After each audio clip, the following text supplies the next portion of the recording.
అందరికీ జేబీఎం. నేను Rajesh Mahasena. Welcome to Mahasena media. ఉండి ఎమ్మెల్యే గారైన రఘురామకృష్ణరాజు గారు అంబేద్కర్ గారి ఫ్లెక్సీ బ్యానర్ను తొలగించడం వివాదాస్పదమైంది. రఘురామరాజు గారు చేసిన దాంట్లో నాకు కొన్ని తప్పులు కనిపించేయండి. ఒకటి, చిన్న బ్యానర్ విషయంలోకి ఒక ఎమ్మెల్యే గారు ఎంటర్ అవటం.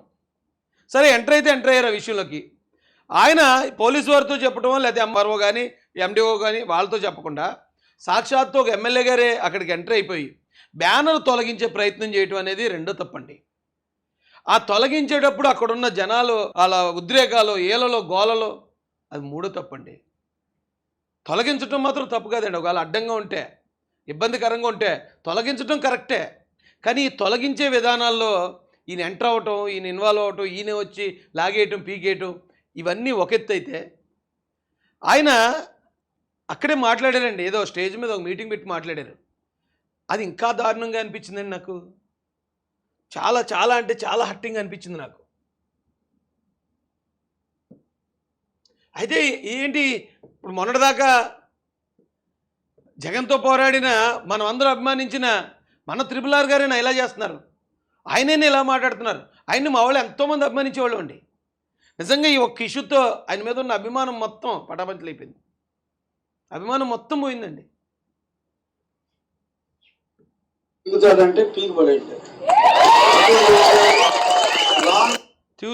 పీక్ పడేయటమే అన్న దగ్గర నుంచి మొదలైందండి ఈ వీడియో. మరి పీక్ పడేయటం అంటే మరి దేన్ని పీక్ పడేయమంటున్నారో, ఆయన పీక్ పడేయమని కానీ వీళ్ళు ఎందుకు చప్పట్లు కొడుతున్నారో నాకు అర్థం కాలేదండి. టోటల్ సపోర్ట్ ఉంటుంది. ఒకరికొకరు కులాలకు అతీతంగా, మతాలకు అతీతంగా స్నేహంగా ఉండాలి. ఎవరైనా ఆ వాతావరణాన్ని చెడగొట్టి ప్రయత్నాలు చేస్తే మటుకు దయచేసి మీరు ఊరుకోవద్దు. మీరు ఊరుకున్నా నేను కూడా ఊరుకోను. ఎప్పుడైతే అందరూ కలిసి ఉండాలి. అయితే ఊరుకోవద్దు అనేది ఆయన అనుకుంటా చట్టపరంగా మేము చర్యలు తీసుకుంటాం. ఎవరన్నా అలా కుల మతాల మధ్యలో విద్వేషాలు రేపితే పోలీసు వారు చట్టం తన పని తాను చేసుకుంటుంది అనేదాకా బాగానే ఉంది. ఊరుకోవద్దు అంటే అక్కడ జనాలను మనం రెచ్చగొట్టినట్టు అయింది. రఘురామరాజు గారు రెచ్చ కొడుతున్నట్టుంది. వాళ్ళ భావోద్వేగాల్ని మనం మిస్యూజ్ చేసినట్టు కూడా అనిపిస్తుంది నాకైతే. ఇప్పుడే చూశాను నేను, 3 గుళ్ళు ఉన్నాయి. అంబేద్కర్ గారి విగ్రహం ఉంది. అంబేద్కర్ అందరికీ పూజనీయుడే, భారతరత్న అవార్డు. వీళ్ళందరికీ తెలియదు ఏంటంటే అంబేద్కర్ గారు క్రిస్టియన్ కాదు, అంబేద్కర్ గారు బుద్ధిస్టు. అసలు ఈ కోణంలోకి కొత్తగా మతాన్ని కూడా ఇన్వాల్వ్ చేశారు ఈయన. ఇప్పుడు అక్కడ మతం కూడా ఏముందండి? అంబేద్కర్ గారి మతం గురించి అక్కడ ఏం టాపిక్ వచ్చింది? మతాల గురించి ఎందుకు మాట్లాడాల్సి వస్తుంది మనకి? కూటమి ప్రభుత్వం, తెలుగుదేశం పార్టీ కానీ జనసేన పార్టీ కానీ మతాల మీద రాజకీయం చేయడం లేదా మతాల గురించి మాట్లాడడం అనేది ఎప్పుడూ లేదు కదా. ఇప్పుడు సడన్గా రఘురామరాజు గారు ఇష్యూని, అంబేద్కర్ గారి ఆ బ్యానర్ని అలాగ అవమానకరంగా తొలగించడం ఒక ఎత్తు అయితే, అక్కడ మళ్ళీ మతాలను ఇన్వాల్వ్ చేస్తూ ఈ మతం టాపిక్ ఎందుకు వచ్చింది అక్కడికి? అసలు అంబేద్కర్ గారు క్రిస్టియన్ కాదంటే, అంబేద్కర్ గారిని మేము అభిమానించేది, మేము ఆరాధించేది ఆయన క్రిస్టియన్ అని కాదండి. ఆయన మతం చూసి కాదు, ఆయన గుణం చూసి, ఆయన కులం చూసి కూడా కాదు, ఆయన చేసిన పనులు, ఆయన ఇచ్చిన హక్కులు, ఈ భారతదేశాన్ని ఆయన తీర్చిదిద్దిన విధానం, దాన్ని చూసి ఆయన అభిమానిస్తారు కానండి ఎవరుని. ఆయన క్రిస్టియన్ అను, ఆయన బుద్ధిస్ట్ అను, ఆయన హిందూ అను, ఆయన మతాన్ని చూసి ఎవరు అభిమానించట్లేదు సార్.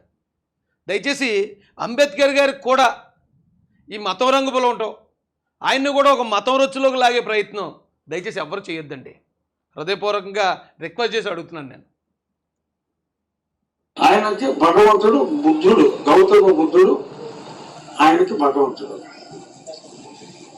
మనం అంబేద్కర్ను కూడా ఆరాధిస్తాం. ఎందుకంటే ఎంతో మందికి ఈ రిజర్వేషన్ అనే మంచి వ్యవస్థను తీసుకొచ్చిన ఒక గొప్ప మహానుభావుడు అంబేద్కర్.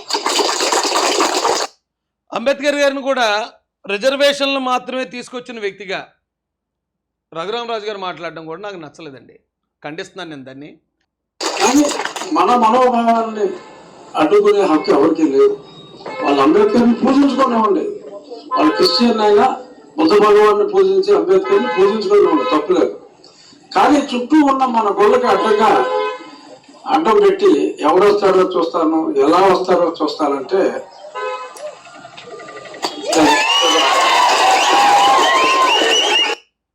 గొళ్ళకి అంబేద్కర్ గారిని అడ్డం పెట్టి ఎవడొస్తానో చూస్తానో, ఎలా వస్తానో చూస్తానో అని అన్నారటండి. ఎవరు? దాదాపు 20-30 సంవత్సరాల నుంచి ఉందటండి అక్కడ అంబేద్కర్ స్టాట్యూ. అక్కడ ఆ పక్కనే వినాయక టెంపుల్, ఈ వెనకాతల నాగేంద్ర స్వామి ఆలయం.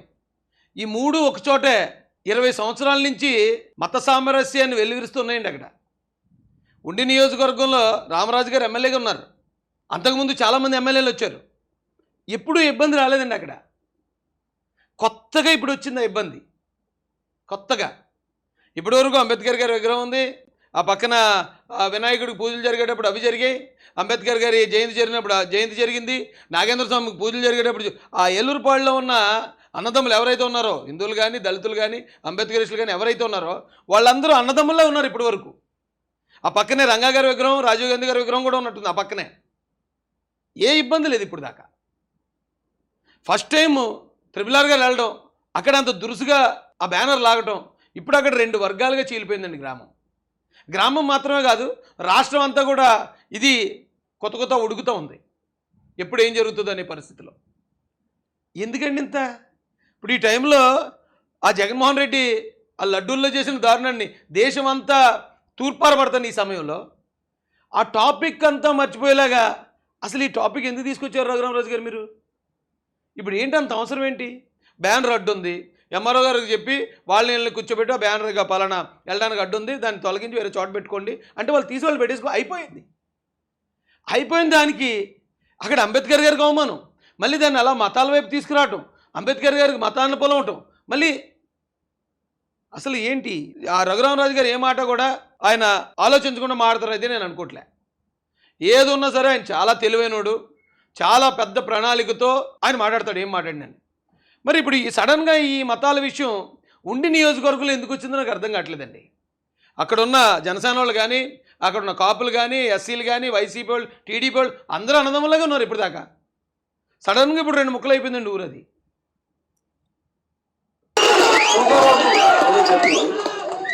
అటువంటివి కుదరదు.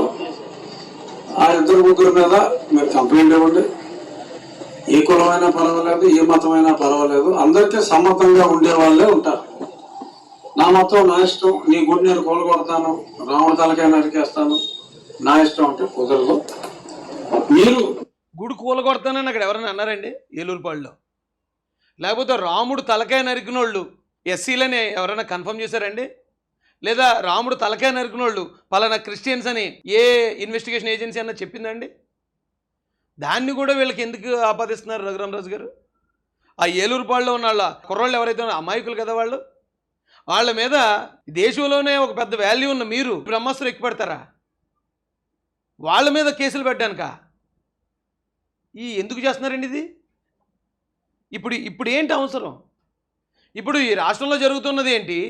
ఇప్పుడు సడన్గా మీరు వెళ్ళి ఈ కులాల మధ్యలో మతాల మధ్యలో మీరు గెలిచిన ఎమ్మెల్యే మళ్ళీ పోనీ ఓడిపోయినాడైతే ఓడించాడు కాబట్టి ఏదో కులాల మతాల మధ్యలో చిచ్చుపెట్టి ఎవరో ఒక 4 వైపు లాక్కొని ట్రై చేస్తున్నాడు అనుకోవచ్చు.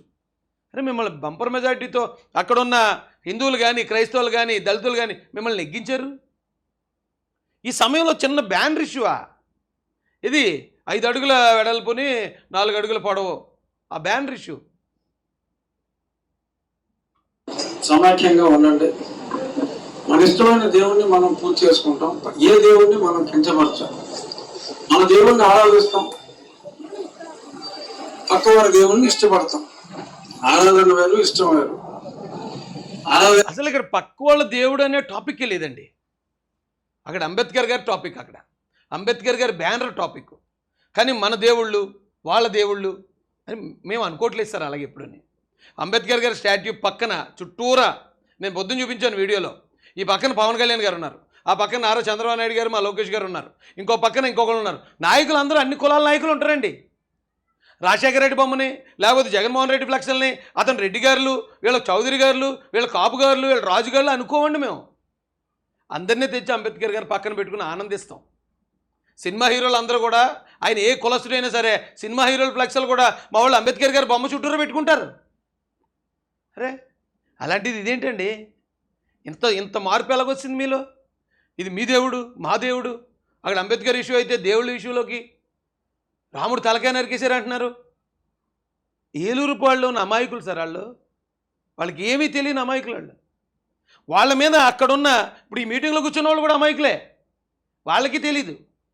అయితే వాళ్ళకి మీరు చెప్పే విధానాన్ని బట్టి ఓకే రాముడు తల వీళ్ళే నరికేశారనమాట, లేకపోతే ఈ గుళ్ళన్నింటిని ఈ అంబేద్కర్ అనుచరులు ఎవరైతే ఉన్నారో వీళ్ళే కూల్చేశారనమాట అని అనుకోవాలా సార్? అనుకుని ఇప్పుడు వాళ్ళు కొట్టుకుని చంపేసుకోవాలా? ఎందుకు సార్ ఇదంతా? అవసరం లేదు, ద్వేషించవలసిన అవసరం అంతకన్నా లేదు. కుదిరితే